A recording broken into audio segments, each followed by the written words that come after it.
மேகியும் மீனும் ரொம்பவே நல்ல தோழிகளாக இருந்தாங்க.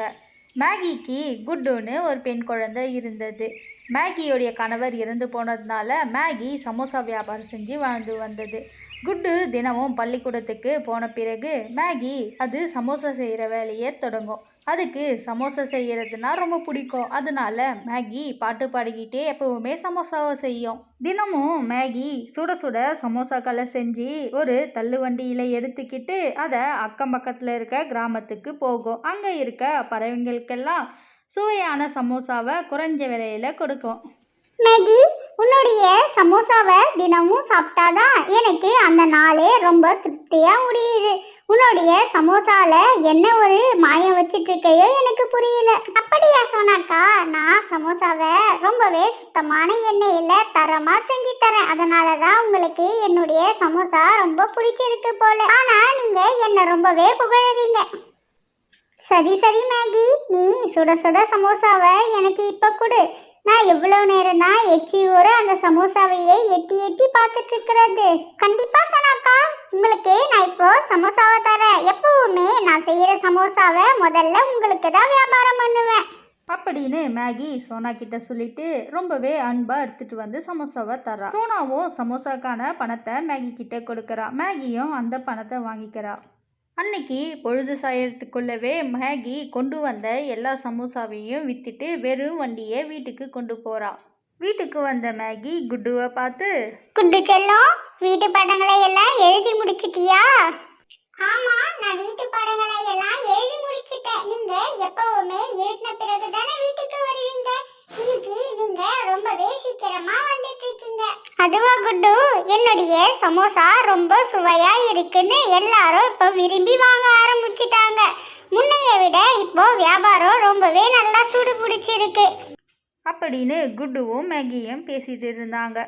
மீனு ரொம்ப வேகமாக பறந்து மேகி இருக்க வீட்டுக்கு வந்தா. என்னாச்சு மீனு, எதுக்கு இவ்வளோ வேகமா பறந்து வந்திருக்க? ஏதாவது முக்கியமான விஷயம் சொல்ல வந்திருக்கியா அப்படின்னு மேகி மீனுக்கிட்ட கேட்டா. ஆமா மேகி, இது ரொம்பவே முக்கியமான விஷயம்தான். உனக்கு இந்த விஷயம் தெரியாத போலயே. அந்த பணத்திமிரு பிடிச்ச மினி இப்போ புதுசா சமோசா கடை ஒன்று திறக்க போறாளாம்.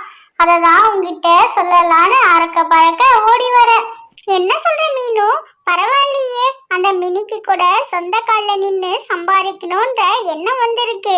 அது பாராட்டுக்குரியது தானே. அதை ஏன் நீ விசித்திரமா சொல்லுற? அட முட்டாள் தொழி மேகியே, நான் என்ன சொல்ல வரேன்னு உனக்கு கடைசி வரைக்கும் புரியல. அந்த மினி புதுசா சமோசா கடை திறந்துட்டால்னா உன்னுடைய தொழில் ரொம்பவே பாதிக்கப்படும். அதை தான் நான் சொல்ல வந்தேன். நீ என்னன்னா பொறாமப்படுவேன்னு பார்த்தா அவளை நினைச்சு பெருமைப்படுறியே மேகி. உன்னை நினைச்சு நான் பெருமைப்படுறதா இல்லை இவ்வளோ வெகுலியா இருக்கேன்னு நினைச்சு கவலைப்படுறதானே எனக்கு ஒன்றும் புரியலை. சரி மேகி, நீ பத்திரமா உன்னோட தொழில் நடத்து. இதை தான் நான் சொல்ல வந்தேன். எனக்கு நேரமாச்சு, நான் வீட்டுக்கு போகிறேன். மீனு மேகி கிட்ட எல்லா விஷயத்தையும் சொல்லிட்டு அங்கிருந்து கிளம்பிட்டா. அடுத்த நாள் காலையில் விடிஞ்சதும் விடியாடுதுமா மேகி சமோசாக்களை செஞ்சு அக்கம் பக்கம் கிராமத்துக்கு எடுத்துகிட்டு போனான். மேகி சமோசாவை கொண்டு போகிறதுக்கு முன்னாடியே மினி அங்கே சமோசாவை வியாபாரம் பண்ண தொடங்கிட்டா. எல்லா பறவை நண்பர்களும் வந்து எங்கிட்ட சமோசாவை வாங்கி சாப்பிடுங்க. இந்த சமோசா ரொம்பவே சுவையா இருக்கும். இது நல்ல சுத்தமான எண்ணெயில் செஞ்ச சமோசா. இந்த சமோசாவுக்கு தொட்டுக்க 2 வகையான சட்னியும் தரேன். ஒரு பிளேட் சமோசா 5 ரூபாய் மட்டும்தான் அப்படின்னு மினி கூவி கூவி விற்க அங்கே பறவைகளோட எண்ணிக்கை அதிகமாச்சு. அட என்னம்மா மினி, புதுசா சமோசா வியாபாரம் தொடங்கி இருக்க போல. சரி சரி, உன்னுடைய சமோசாவை கூட சாப்பிட்டு பார்த்து எப்படி இருக்குன்னு சொல்லுறேன். ஆஹா மினி, பரவாயில்லையே. அப்பா அம்மா காசுல உட்கார்ந்து சாப்பிடுவேன்னு பார்த்தா சொந்தமா சமோசா தொழில தொடங்கி இருக்க. சரி சரி, எனக்கும் ஒரு பிளேட் தா அப்படின்னு நீலி கேட்டா. உடனே மினி சமோசாவை கொண்டு வந்து எல்லா பறவைகளுக்கும் கொடுத்தா. அதை எல்லாரும் வாங்கி ரசித்து சாப்பிட்டுட்டு இருந்தாங்க. மேகியோடைய சமோசாக்கள் ஒன்று கூட விற்காததுனால மேகி ரொம்பவே சோகமாக வீட்டுக்கு கிளம்புனா. போகிற வழியில் அங்கே இருந்த எறும்பு புத்துக்கு அருகில் அவள் செஞ்ச சமோசாக்களை கொண்டு போய் வச்சா. மேகி ரொம்ப சோர்ந்து போய் சோகமான முகத்தை வச்சுக்கிட்டு தினமும் வீட்டுக்கு போனான். இதே போலவே மேகியோடைய வாழ்க்கை கொஞ்ச காலம் கடந்து போனது. மினி ரொம்பவே சுயநலவாதியாக இருந்தா. அப்படிதான் ஒரு நாள் மினி சமோசாவை சமைக்கும்போது, இந்த முட்டாள் பறவைங்க விலை குறைவா இருந்தா கல்ல கொடுத்து கற்கண்டுன்னு சொன்னா கூட நல்லா ருசிச்சு சாப்பிடுவாங்க. இதுதான் சந்தையிலே விலை குறைவான எண்ணெய். இந்த எண்ணெயை ஊத்தி சமோசாவை இதுக்கப்புறம் செஞ்சு வியாபாரம் பண்ணலாம். மினி ரொம்ப நாளா இப்படியே மலிவான எண்ணெய்களை வாங்கி சமோசாக்களை செய்ய ஆரம்பிச்சா. அம்மா, நீங்க ஸ்கூல்ல ஃபீஸ் கட்டாததுனால டீச்சர் என்ன ஸ்கூலுக்கு வரக்கூடாதுன்னு சொல்லிட்டாங்க. நம்ம ரெண்டு பேரும் எவ்வளவு நாளைக்கு தான் இப்படியே கஷ்டப்பட்டுட்டு இருக்கிறது? அப்பா இல்லாததுனால தானே நம்ம இவ்வளவு கஷ்டப்படுறோம். நான் வேணும்னா பள்ளி படிப்பை நிறுத்திட்டு உங்களுக்கு கூட மாட உதவி பண்றாம்மா. குட்டு, உனக்கு யார் இப்படி எல்லாம் பேச சொல்லி கொடுத்தது? படிப்பு ரொம்ப ரொம்ப முக்கியமான ஒண்ணு. படிப்பு தான் இந்த வயசுல ரொம்பவே முக்கியம். உன்னுடைய படிப்புக்கு எவ்வளவு செலவானாலும் என் தலைய அடமானம் வச்சாச்சு உன்னை கண்டிப்பா படிக்க வைப்பேன். சரிம்மா, இதன் பிறகு நான் அந்த மாதிரி சொல்ல மாட்டேன். அம்மா, எனக்கு ஒரு யோசனை வருது. நீங்க எதுக்கு தெருவா போயிட்டு சமோசா விற்கணும்? நீங்க ஒரு கடையை திறந்து குறைஞ்ச விலையில சமோசாக்களை வித்தீங்கன்னா அதை வாங்குறதுக்கு நிறைய பறவைகள் வருவாங்க. நிறைய பறவைகள் குறைஞ்ச விலையில சமோசாக்களை வாங்கினாலும் நம்மளுக்கு வருமானம் அதிகமா வரும். மேகி, நான் குட்டு சொன்ன விஷயத்த வெளியே நின்று கேட்டுட்டா இருந்தேன். குட்டு ரொம்பவே நல்ல விஷயத்த தான் உங்ககிட்ட சொல்லியிருக்கா. நீ என்னத்தான் அக்கம் பக்கம் இருக்க கிராமத்துக்கு சமோசாக்களை கொண்டு போய் வித்தாலும் அந்த சமோசாக்கள் மழை காலத்துல நமுத்து போயிடுதுன்னு யாருமே வாங்க மாட்டாங்க. ஆனா நீ அதுவே ஒரு கடையில வச்சு குறைஞ்ச விலையில வித்தனா கூட அக்கம் பக்கத்துல இருக்க எல்லா பறவைகளும் வந்து உன் கடையில சமோசாக்களை வாங்கும். அது மட்டும் இல்லாம நீ சமோசாவோட சேர்த்து டீ காஃபியும் சேல் பண்ணனா உனக்கு நிறைய வருமானம் கிடைக்கும். நீங்க ரெண்டு பேரும் சொன்னது சரிதான். ஆனா எனக்கு நாளைக்கு விடிஞ்சா சாப்பிட்றதுக்கு கூட பணம் இல்லை. அவ்வளோ பெரிய கடையை திறக்கிறதுக்கு பணத்துக்கு நான் எங்க போகுவேன்? உனக்கு தெரியாத விஷயம்னு ஒன்றும் இல்லை மீனு. நான் இருக்க வீடே வாடகை வீடு தான். உனக்கு இது ரொம்ப நல்லாவே தெரியும்னு நான் நினைக்கிறேன். உன்னுடைய கஷ்டங்கள் எல்லாமே எனக்கு நல்லாவே தெரியும் மேகி. என் பொண்ணுடைய மேற்படிப்பு செலவுக்காக நான் கொஞ்சம் பணத்தை சேர்த்து வச்சிருக்கேன். நீ அந்த பணத்தை வச்சு அந்த கடையை திறந்துக்கோ. உனக்கு வருமானம் நல்லா வந்த பிறகு நீ அந்த பணத்தை திருப்பி கொடு. அடுத்த நாள் விடிஞ்ச உடனே மேகி அவசரமாக வியாபாரத்துக்கு கிளம்பினா.